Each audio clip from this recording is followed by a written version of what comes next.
සමිඳුන් කෙරෙහි බලාපොරොත්තුව තබන්නෝ භාග්‍යවන්තයෝය. බලාපොරොත්තුව. චතාරික කාලය ඔබට ඇත්තටම බලාපොරොත්තුවක්. මොකද මේ චතාරික කාලෙන් එහා අපිට හම්බෙන්නේ පාස්කුව. යේසුගේ උත්ථානය, ජයග්‍රහණය, සිරුකුරුසයෙන් ගැලවීම. මෙතෙන්නට තමයි ඔබ මේ තල්ලු කරගෙන එන්නේ. ඔබේ මගේ ජීවිතේ සමහර වෙලාවට බලාපොරොත්තු සුන් වෙලා ඇති.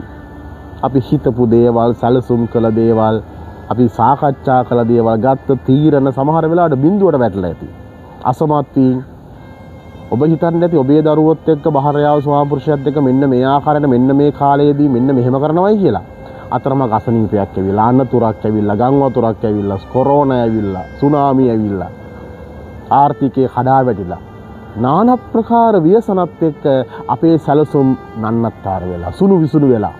අන්න එතකොට හිතෙන්න පුළුවන් මට බලාපොරොත්තුවක් නැද්ද? මතක තියාගන්න ඔබේ ජීවිතය වටිනවා.